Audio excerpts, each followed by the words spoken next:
So, I want you to imagine for a second that you are watching a massive, like, Category 5 hurricane forming right off the coast. Oh man, yeah, the sirens are blaring. The sky has turned that bruised, terrifying shade of purple. Exactly. And instead of boarding at the windows or, checking on your neighbors or heading to a storm shelter, you look out into the street and see your neighborhood association in just a violent, all-out brawl. Just completely ignoring the hurricane. Right. They're literally fighting in the street over who gets to hold the master key to the clubhouse. And while everyone is distracted by this petty turf war, those same association leaders are secretly siphoning off the community's emergency water supply. Wow. I mean, it is the ultimate display of misplaced priorities. And honestly, it's a terrifyingly accurate picture of human nature under extreme existential pressure. It really is. And that is the exact scenario we are plunging into today. So welcome to the deep dive. We are so thrilled you're here with us. Yeah, thanks for joining us. We've got a great one today. We really do. Today we are opening up a fascinating, dark, and honestly highly instructive text, the Chronicle of Avian Urar. We're going to focus primarily on a critical juncture in the text, specifically Chapter 3. Right, which serves as this incredible collision point where an apocalyptic, literally world-ending threat meets brutal, mundane political maneuvering. It's so jarring. But, I mean, the Chronicles offer a perfect case study in crisis management. Or rather, the complete failure of it. The text shows us exactly what happens when a society is on the absolute brink of collapse and the social contract just completely evaporates. Okay, let's unpack this, because before we get into the political chess match of Chapter 3, we have to give you the context. We have to look at the horrifying ashes these survivors are standing on. Yeah, you really can't skip the beginning. Right. Because Chapters 1 and 2 of this chronicle are basically a masterclass in escalating dread. I mean, we have to understand the trauma they've just been through, or none of the politics are going to make any sense at all. Exactly. The first two chapters establish the sheer scale of the threat. Without deeply understanding the horrors the characters face early on, the political squabbling in the third chapter just seems like petty and cartoonish. Totally. But when you understand what is actually coming for these people, well, the political maneuvering becomes deeply, profoundly tragic. Yeah. So Chapter 1 kicks off with the absolute decimation of the Avianeer Guild.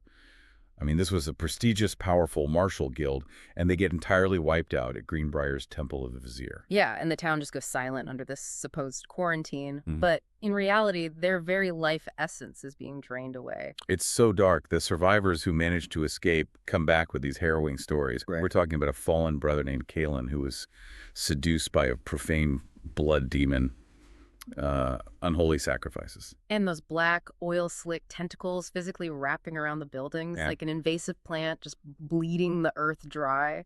Yes. And what's fascinating here is the societal response to that initial trauma. I mean, even when faced with literal demonic corruption, these black tendrils literally draining the soil, the populace's first instinct is denial.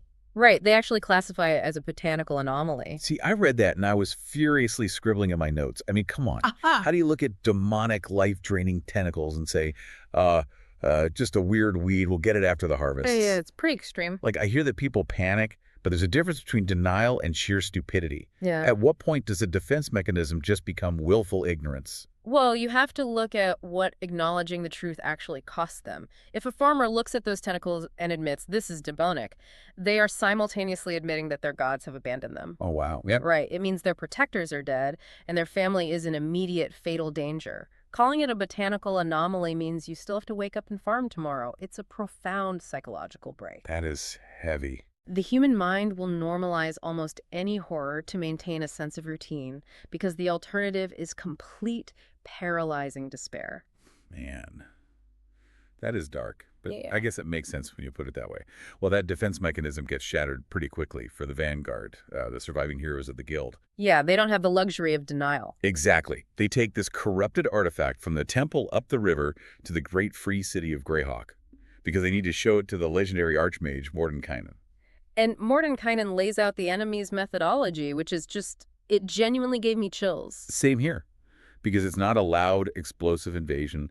There are no armies marching over a hill. He tells them the strategy is pestilence, quarantine, silence, and then total disappearance. It's methodical, it's insidious, it isolates its victims before consuming them entirely. Yes. It's like a stealthy corporate hostile takeover, but, for the mortal plane. Instead of buying up shares quietly so no one notices until they own the company, this enemy is buying up towns. That's a great analogy. So Mordenkainen sends the vanguard to investigate the timber hold of Tall Oaks, which has just gone into a strict quarantine, and the journey there is just a gauntlet. Oh, absolutely. They are ambushed by a vampire on the high road that moves like a bloody blur. It infects one of their pack animals, poor Daisy, and then just dissolves into mist. It's relentless. And that journey sets the psychological baseline for what they find in Tall Oaks, right? The town is locked down by a man named Captain Shields, who is enforcing the quarantine through absolute iron-fisted terror. Right, which introduces us to the Laughing Shrieks. Ugh, yes. This is a terrifying malady sweeping the town that turns people into violent, cackling maniacs. The local church has been turned into this makeshift hospital filled with people strapped to iron frames. Like this pure nightmare fuel. And you mentioned Captain Shields' terror tactics. Right. He literally executes a groundskeeper, Myrn, on the spot. No trial, just dead. Yeah, because the man went on a zealot's rampage trying to purge the rot with fire. We really need to linger on Captain Shields for a moment because his approach is a direct precursor to the political nightmare we are about to discuss in One Bridge. Oh, for sure. Shields represents a complete breakdown of civil order. It's replaced by raw survivalism and martial law. He is trying to fight an infection with a sword. It's a desperate, failing strategy. And it totally fails. The vanguard ends up exploring the deep woods and finding the mayor's abandoned estate where the local martial kin have been turned into these unkillable vampires. Tied to the manor by an invisible thread, right? Yeah, a thread that is literally siphoning their life force, which finally leads to the pivotal revelation back in Greyhawk. The party brings Mordenkainen a Truesight mirror, which pierces the magical veil of this corruption. What do they see? They see the mark of Baal, the Lord of Murder. The stakes are finally made clear. This isn't just a random demon or a bad strain of vampirism. This is the slow, patient work of a literal god of death orchestrating an unholy alliance. Massive. So Mordenkainen tells the vanguard they have to go home to One Bridge. They have to unify their fractured guild and prepare for an existential war. Which brings us to the core of our discussion today. Chapter 3. The vanguard returns to One Bridge with this world-ending knowledge. They have the mandate from Mordenkainen. They are ready to rally the troops. But instead of a hero's welcome, they walk into a political nightmare. Exactly. One Bridge is described as a rotting carcass. It's choked by crime, paranoia, and starvation. The citizens have completely lost faith in the Avian-Nir Guild. They're literally spitting on the shadow of the guild hall as they walk by. Yeah, the guild failed them. While the vanguard was away investigating the broader threat, the local protectorate just fell apart. So what does this all mean? I really struggled with this part of the source material. I mean, the vanguard comes back and says, hey, everyone, the literal Lord of Murder is coming to wipe out all life. And the leaders of One Bridge hear this, and instead of building barricades and handing out weapons, they start fighting each other for the title of guild leader.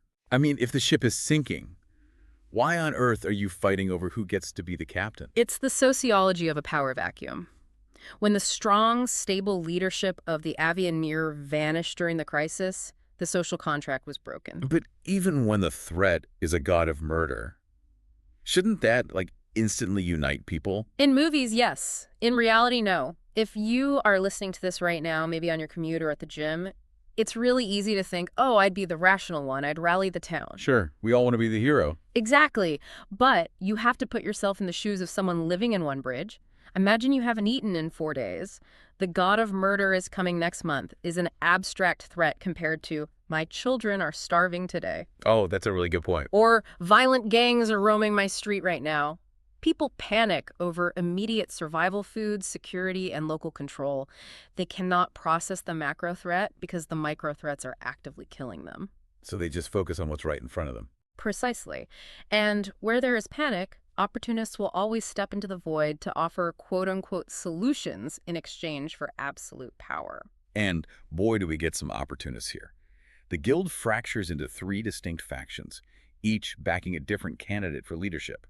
And here's where it gets really interesting. Yeah, the campaigns are wild. Completely bizarre. Yeah. They don't just give speeches or hand out pamphlets. It is an arms race of legendary, dangerous figures. It's like a modern political campaign bringing in A-list celebrity endorsements. But instead of pop stars and actors, they were bringing in lethal assassins and legendary monster hunters. That analogy is spot on. The celebrity endorsement in this context provides perceived legitimacy and, more importantly, immediate leverage. Right. When institutions fail, people look to individuals of immense reputation to fix things. Let's look at the three factions, not just as characters, but as distinct societal coping mechanisms during a crisis. Okay, let's start with Thomas Harrow. He is the master of coin, the sole surviving council member. And the text describes him as a sycophantic creature using the crisis as a ledger for personal leverage. He's got the money. He does. And his endorsements are terrifying. He brings in a chaotic pirate named Captain Scrack and Artemis Entreri, an actual cold-eyed assassin. Harrow represents ruthless corporate efficiency and entrenched corruption. To him, the apocalypse is just a volatility market to be exploited. But how does bringing a hitman to a political debate actually win you votes? I mean, if a politician today stood on a stage with a known assassin, their career would be over in a second. Today, yes, but in a starving, lawless city, it signals absolute ruthless control. Harrow is telling the panicked public, I control the money, I control the trade routes with my pirate, and I control the shadows with my assassin. Basically saying, cross me and you're dead, but join me and you eat. Exactly. If you side with me, the street gangs will be dead by morning and the black market goods will flow. It is an appeal to base, pragmatic survival. He is offering order through fear. Okay, so if Harrow is running on ruthless efficiency and fear, how does anyone campaign against that? You can't out-bribe the master of coin and you can't out-intimidate an assassin. Right, so you have to play a completely different game. Which brings us to the mayor's faction, backing Alistair, the Sunstreaked. He is the ultimate hollow Nepo baby. His father is Mayor Oswald Cobblepot Valerius, the same mayor who abandoned Tall Oaks to the vampires, by the way, and is rumored to run the one-bridge criminal underworld. Alistair represents nepotism and PR spin. If Harrow is leveraging fear, Alistair is leveraging legacy. He's the candidate of the entrenched elite trying to maintain the status quo. And his endorsements reflect that perfectly. Instead of muscle, he brings in Vologaram, who's a famous lore master and tale weaver, and a dark mentor figure named Asmar Ash Fane. Yeah. He's literally brought a PR agent to write his legend for him in real time. Exactly. It's the illusion of leadership. By having a famous lore master sing his praises, Alistair is weaponizing nostalgia. He is promising the terrified citizens a return to the good old days before the crisis. Even though his own father's corruption is part of what caused the crisis to begin with. Right. It's a very sophisticated psychological campaign strategy designed to comfort people rather than actually protect them. Which brings us to the third option. Silas Grant, the broken soldier. Silas is the vanguard champion. He lost his wife and child to a pestilence, he missed the initial massacre of the temple by pure chance, and now he is just fueled by righteous vengeance. He's the only one who truly believes the vanguard about Saul. Yes, and his endorsements are heavy hitters. He brings Driss Do'Urden, the legendary Draw Paragon, and Rudolf van Richten, the premier monster hunter. Silas represents military martial law and absolute conviction. His presence says the world is at war, and I am the only true soldier left. Yeah, he is not messing around. By aligning with a legendary paragon and a master monster hunter, Silas is promising the citizens militaristic competence. He is the only candidate actually acknowledging the monsters at the gates. So the Vanguard Party looks at this three-way circus, and they realize they are the swing vote. They throw their immense political weight, which, they earned by surviving the horrors of chapters 1 and 2 behind Silas Grant. And with their endorsement, Silas wins the seat. He becomes guild leader. You'd think this is the moment everyone cheers and they start building defenses. But winning an election doesn't instantly solve a crisis. In fact, it often just crystallizes the opposition. If Silas pushes too hard, Harrow will use his wealth to strangle the city, and the mayor's faction will use their influence to riot. Right. To avoid an immediate civil war within the guild, Silas has to compromise. He forms this fragile advisory council, giving seats to his bitter rivals, Harrow Alistair, and a new observant wildcard figure named Mike Collins. It's like sleeping with a knife to your own throat. Seriously. It's the grim reality of coalition building. You can't govern a fractured society if half the society is actively trying to overthrow you from within. You have to bring your enemies into the tent, give them a vested interest in the structure so you can keep an eye on them. Keep your friends close and your enemies closer, basically. Exactly. And once Silas has this shaky coalition in place, he issues a desperate 3-point mandate to the Vanguard. Point 1, root out corruption, meaning eliminate the hidden source of lawlessness in the city. Point 2, restore the lifeline, which means reopening the supply lines to stop the town from starving. And point 3, heal the treasury, figure out why the guild's credit collapsed so entirely. Notice what is missing from that mandate. Fighting Bull. Exactly. If we connect this to the bigger picture, Silas understands a fundamental truth of warfare and governance. You cannot fight a war of existential defense if your own foundation is crumbling. You can't march an army on an empty stomach. It's basically emergency room triage. Imagine you have a patient who has a terminal disease that's Baal, the Lord of Murder. But that same patient was just wheeled into the ER, bleeding out from a massive gunshot wound. Right, which is the starvation and the bankruptcy happening right now in OneBridge. Exactly. You can't administer the long-term cure for the disease if the patient bleeds to death on the table today. You have to stop the bleeding first. Precisely. Without local credibility, without economic stability, and without a fed populace, any defense against Paul will crumble from within.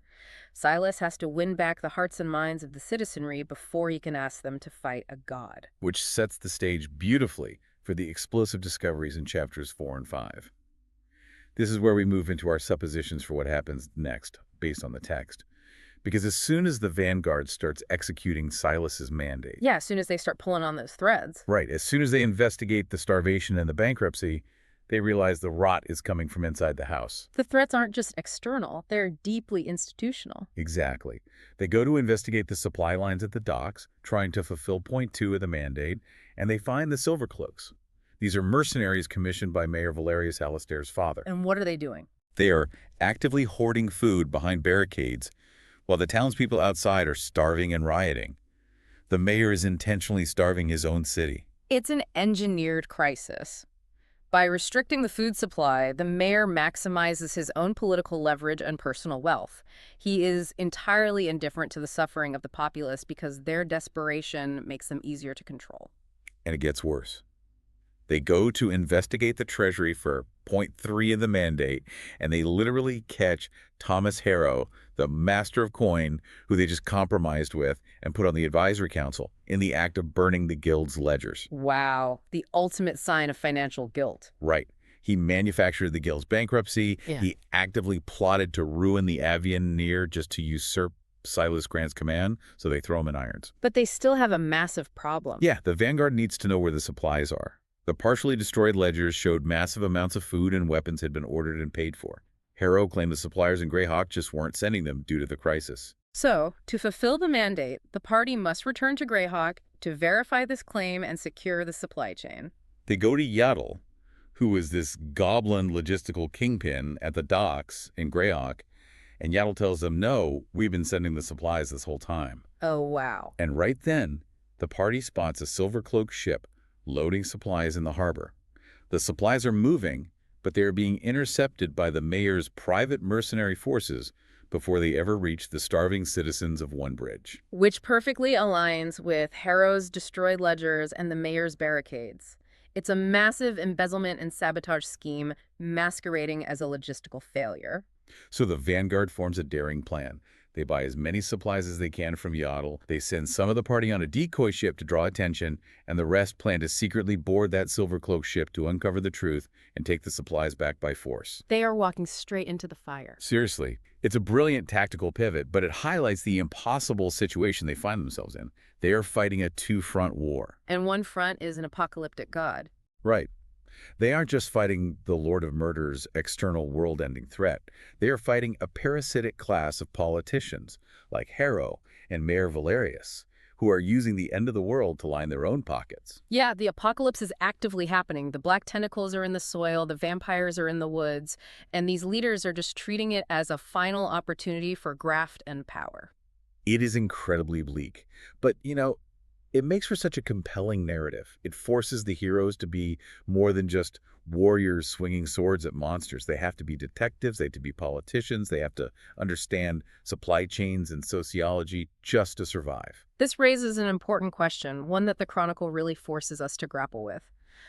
How do you protect a society from an ultimate world-ending evil when the very institutions and leaders meant to protect you are the ones actively starving you in the dark? Man, that is the question, isn't it? If the neighborhood association is hoarding the emergency water and fighting over the clubhouse keys, how on earth do you survive the hurricane? You really have to wonder. It's a chilling thought to leave on, but that is all the time we have for today's deep dive into the Chronicle of Avianeer. Thank you so much for joining us and letting us share this incredible complex story with you. Keep reading, keep questioning the systems around you, and we'll catch you on the next one.